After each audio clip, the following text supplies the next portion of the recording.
Welcome to QNet Sports.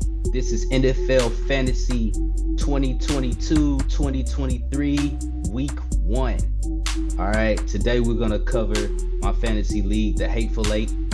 We're going to talk about my draft. We're going to talk about my draft report card. I'm not too proud of it, but we're going to cover it anyway. We're also going to talk about my daily fantasy Week 1 competitions that I've entered in, trying to win a little money on the side with those. And also, we're going to look at my Week 1 picks. I got a whole lineup of all the teams that are playing Sunday. I've picked who I think is going to win. I got some underdogs. I got some favorites. So we're going to have a good time. And we're just going to dive right into this thing. For my fantasy league, I use Yahoo Fantasy. We've been using Yahoo Fantasy for the Hateful Eight League for years. I think this is like year number 8, maybe. I don't know. Could be off with that by a hair or two, but we've been playing together, me and these 8 guys. Sometimes it's 10, but it's down to 8 at this point. And as you can see here, QNet Sports, we're on the screen.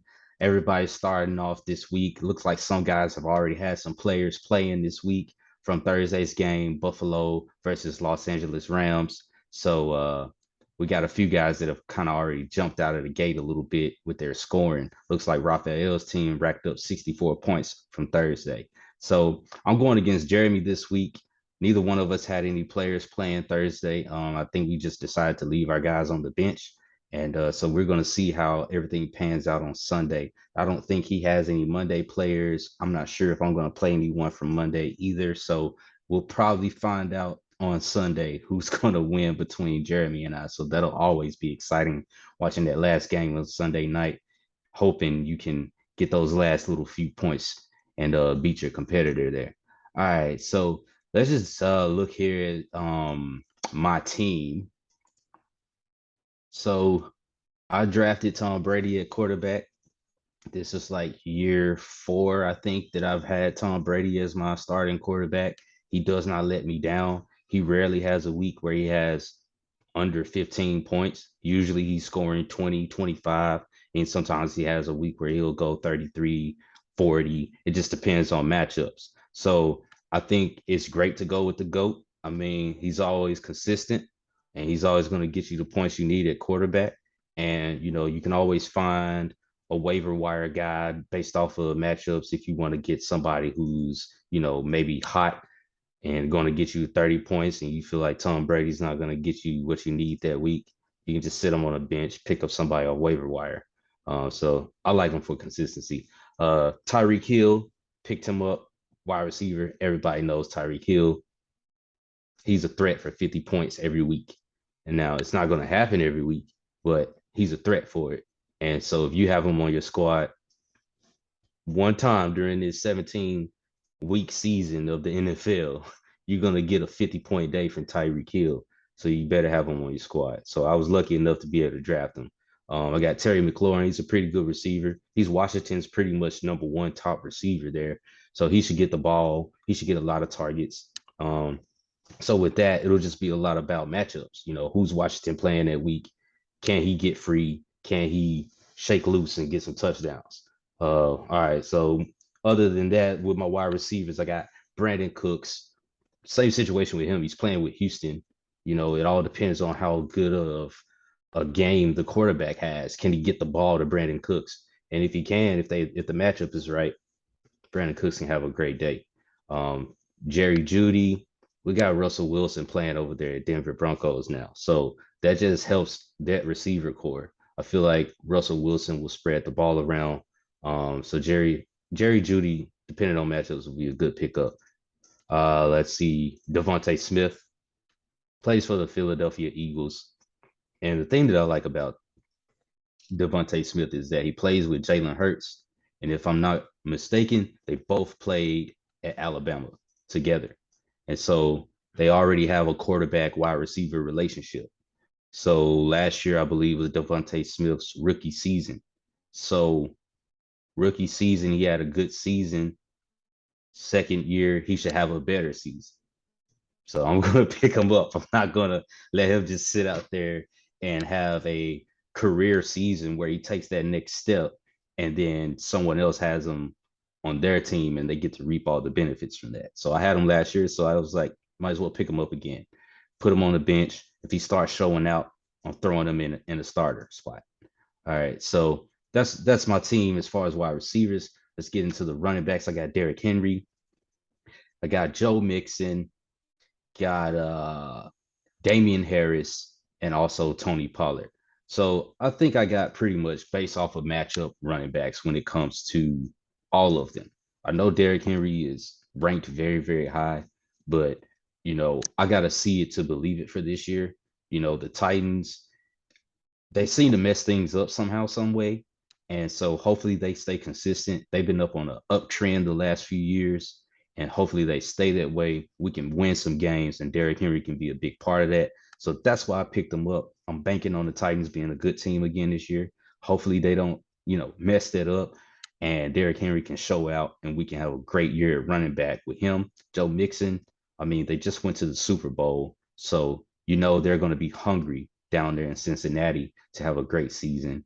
And so got Joe Mixon, picked him up. So I think I got a pretty good two starting running backs. Damian Harris, with the Patriots, they got a young quarterback. I think this is his second year. So you want to have a running back that's going to get a lot of heavy touches. So with your quarterback being in his second year, still learning the system, your running game is probably going to be very important.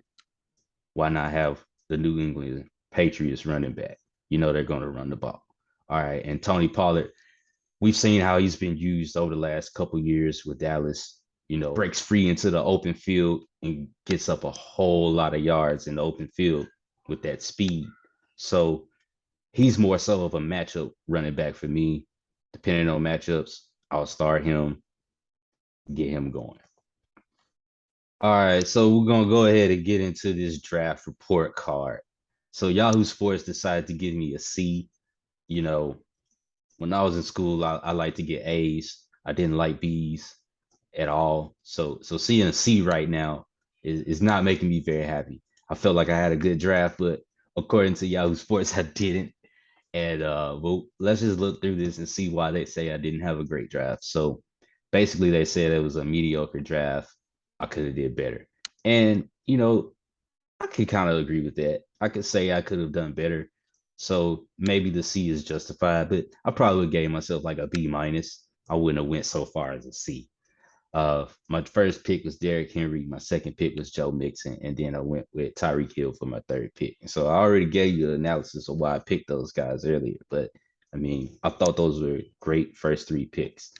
Um, I picked my tight end Mark Andrews pretty early. Major reason is because someone else picked their tight end. Like I think they picked Travis Kelce a couple picks before him, and I was like, okay, I see what's happening. So let me go ahead and grab my tight end, top tight end Mark Andrews before anyone else does. Grabbed him, and so after that, I guess it started a frenzy of tight ends falling off of the board. Um, and then Yahoo thinks I'm going out on the limb with Brandon Cooks, probably for the same reasons that I explained earlier. I'm basing it solely off of if his quarterback plays well and him being the only receiving option on his team. So I'm looking at it like this. He's going to get a lot of targets. So if this guy has a lot of targets, hopefully he gets a lot of catches, which equates to more yards, which equates to hopefully more touchdowns. And I mean, he had 1,000 yards last year with 6 touchdowns and 90 catches. So I'm thinking he should do the same or better. It's not getting rusty or old to the point where he's going to have a drop off season. I don't see that happening. So, I don't agree with everything that Yahoo said, but it is what it is. The bye week analysis that they give is pretty good. I like this portion of the draft report card. So it kind of tells you based off of which players have bye weeks, where your point discrepancies are going to be. So it looks like weeks 6 through 11 are going to be kind of tough for me. I'm going to have to look on the waiver wire to kind of recoup some of those points because I'm going to have guys out on bye weeks in real life, meaning they're not playing in the fantasy world. So, like I said, you can go to the waiver wire or you can use your bench players. And that's why you want to draft a good bench because when your starters are on bye weeks, you're going to need those bench players to step in and fill in the gap for those points that you're missing. All right. This is probably the major reason why Yahoo said I got a C. So the pick number minus ADP. So basically, that means this graph is showing me, all right, the pick that I picked and what they were projected to be picked as versus what I picked them as. So if the bar is going above the zero, that means I got this pick later than it was supposed to be. So let's just say Derrick Henry, let's say this never happens, but let's just say Derrick Henry dropped to like the third or fourth round and I picked him up. That would have been a great pick. But we know Derrick Henry's going first, second round all the time, really first round. So you get him in the second round, you probably lucky. So that bar would have been up. All right. Now, let's say, for example, I pick Tom Brady first. Now, a lot of people don't like when people pick quarterbacks first. Now, if it's Patrick Mahomes, Lamar Jackson, okay, maybe. But Tom Brady, you picking Tom Brady first, Yahoo would have said, okay, you picked him way too early, so the bar would have been below. Shouldn't pick him first, probably pick him somewhere around. For me, I'm going to pick him as soon as I see somebody else pick a quarterback because I don't want him getting taken. But I guess Yahoo would probably say somewhere around round 6 through 10 is where you probably pick Tom Brady. All right. And then also, this average points by position versus the league average. This also kind of gives you an indication of your team versus the league. So they're telling me my quarterback position is below average, my running back is on par, wide receivers, it's going to be a little tough, but they're pretty much on par. Tight ends are better than the league. The kicker is not as good as the rest of the league, and my defense is not as good as the rest of the league. This is all according to Yahoo and the way that they rate how I drafted. But we don't know. It's week one, people. So with it being week one, I think all of this draft talk and this report card is going to change, and we'll see around week 4 or 5. Uh, do we really believe we had a draft of a grade of C, or if we had a grade of A? All right, so we'll analyze this ourselves a little later on in the season. Let's dive into these daily fantasy contests that Yahoo offers. So each week, there are several different contests that you can enter into that range from free to, $25, $10, $5, hundreds of dollars, thousands, whatever you want to enter in. Yahoo gives you so many different varieties. I like playing little small bets and just trusting that my mind and my skill set is so great at picking fantasy players that I can win the competition and get that first place prize. Sometimes it works out, sometimes it doesn't. But yeah, so I play the quarters, the dollars, the $2 here, there. I'll go up to maybe $5, but just having fun with it. And so I started one contest on Thursday night and racked up 25 points with Cooper Cup. So you see my lineup here. So I entered this lineup into, I believe, about 4 contests. And so right now I'm winning 5 cents in one of those contests. I'm at the bottom of that contest right now, but I'm high enough to where I can win a nickel.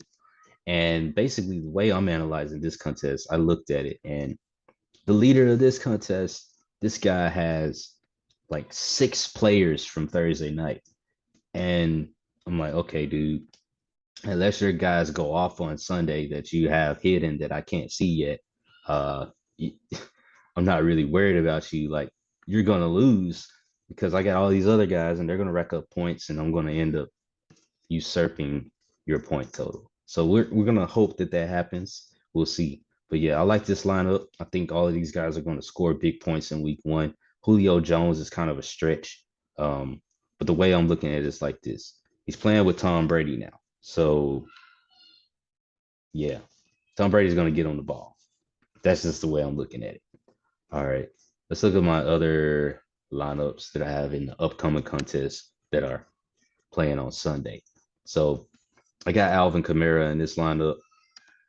Gotta have him. The reason why I gotta have him is because Alvin Kamara is another one of those guys that can any week go off for 40 and 50 points. And with them, being down in Atlanta, uh, I feel like it'll be a high scoring game. And I think Alvin Kamara will be a big part of that. I also got Cordarrelle Patterson. Also, getting him at $11, I think is a steal because Atlanta versus New Orleans is always a great game. And I feel like it's going to be a high scoring game. And I feel like Patterson is going to be a part of that. He's a big part of their offense. So I got those two players. I feel like that's going to be a high scoring game. And we should see a lot of fireworks coming from the running back position in that game. Uh, as you can see, the rest of the guys that I picked, pretty standard picks. All these guys are pretty much number one in their position on their team. Now, I got Tyreek Hill and Tua. I'm not going to even try to pronounce his last name, but Tua is a cool guy though. Like he's underrated. Nobody really believes him, and so I really feel like him and Tyreek Hill are going to hit it off.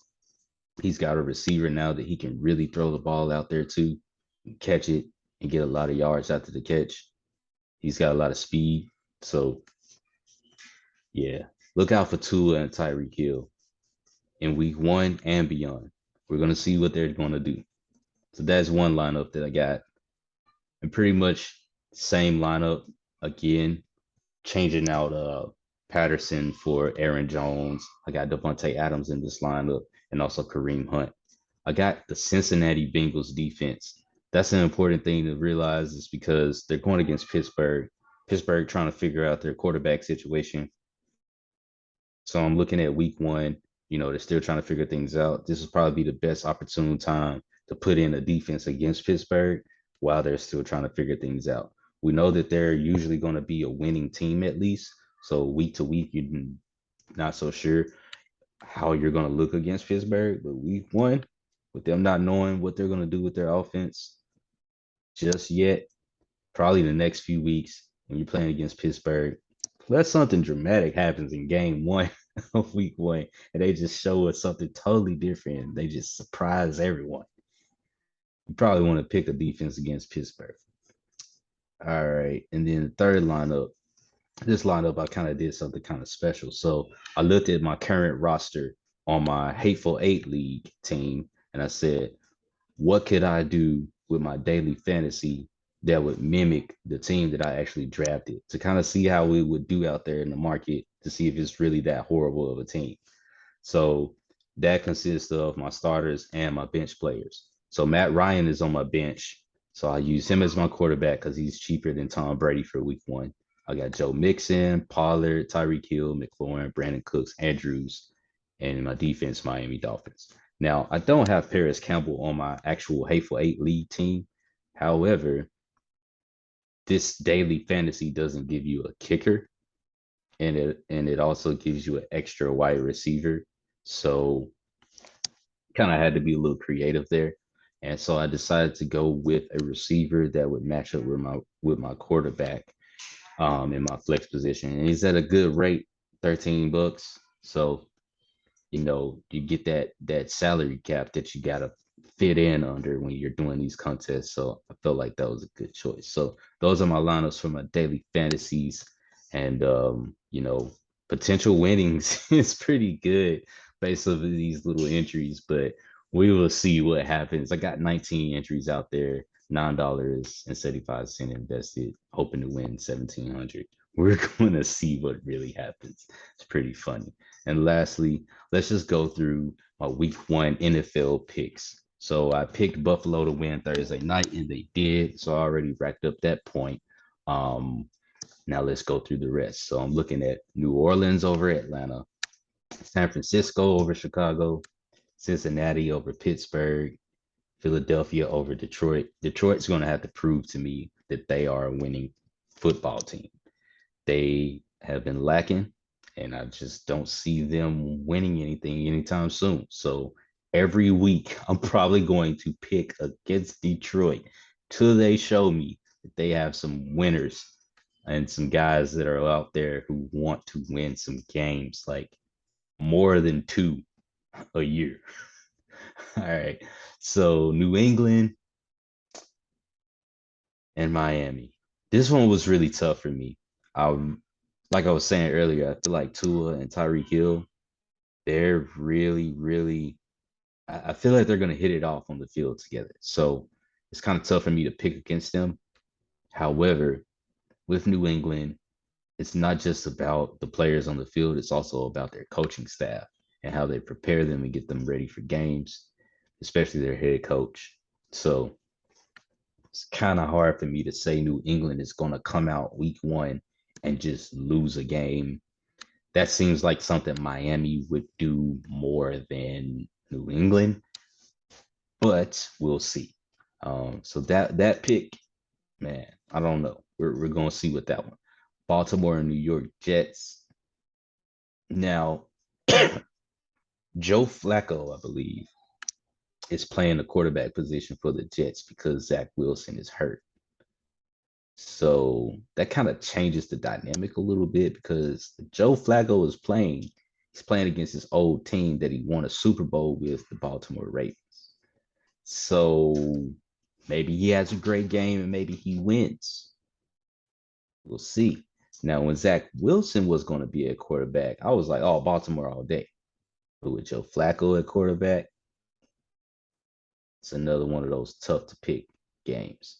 All right, Washington and Jacksonville, another tough to pick game, but I'm going Jacksonville. I'm thinking Trevor Lawrence is going to have a breakout year. Don't quote me on that, even though I'll put it on video. I don't know. I mean, I just don't think people who have good work ethic are going to continue to suck. I think they're going to get better. I think they're going to improve and have better stats. And so, why not start in week one? Why not surprise the world in week one and have a 4 touchdown, 0 interception game? We'll see. We'll see. So Carolina versus Cleveland. I'm going Carolina. I mean, obvious reasons. You got Baker Mayfield playing against his old team. Yeah, I'm pretty sure he's gonna want to win that game. So I'm going Carolina. Indianapolis Colts, Houston Texans. Uh, I went Indy. I'm pretty sure Matt Ryan's gonna take care of business and they're gonna win. Tennessee, I'm going Tennessee over the Giants. I'm going Minnesota over Green Bay. Slightly an upset. Maybe, maybe not in my eyes. Minnesota's a great team, so they should win. Green Bay does have a great team. Do they? Or do they just have a great quarterback? Hmm, we don't know. That's why this is so important to watch week one, so you can start to fill out what's going on with these teams, kind of see, okay, week four, you'll really know, but week one will give you some hints. Where are these guys really at this year? All right. Arizona, I'm taking them over Kansas City. That's a crazy pick, right? Kansas City is probably like supposed to win that game, supposed to score a bunch of points, all of that. Well, I think Arizona can score a bunch of points too. So I think it's going to be a high scoring game. I think Arizona's going to win. Chargers are going to beat the Raiders. The Raiders got to show me some things before I start thinking they'll win a bunch of games. I just don't think they're going to beat the Chargers in week one. Tampa Bay, I think the GOAT is going to come out of the gate and win in week one against the Dallas Cowboys. And then Dallas is going to have to start going back to the drawing board and figuring some things out. That's what's going to happen. I just feel that way. I don't think anything else is going to change there. I think Tom Brady's just going to continue to win, win, win like he always does. All right. And then you got Russell Wilson finally in Denver. Denver Broncos. They finally have a quarterback again. They're going to have a good year. And Russell Wilson is going to be a big part of that. And he's playing against his old team, Seattle. So it's like the NFL knows exactly what they're doing when they create the schedule. Like so many of these games are going to be watched. You got Russell Wilson playing against Seattle. You got Baker Mayfield playing against Cleveland. And then they didn't set this up on purpose. I don't know, but you got Joe Flacco going against Baltimore. I mean, it's just kind of funny. It's kind of funny that week one has 3 games where the starting quarterback is going against a former team. So it's gonna be good. It's gonna be great to watch. Hope you guys enjoyed the video, enjoyed the podcast, and stay tuned for week 2 picks next week. This has been Cute in Sports. Let's talk sports. NFL fantasy season 2022-2023, week 1.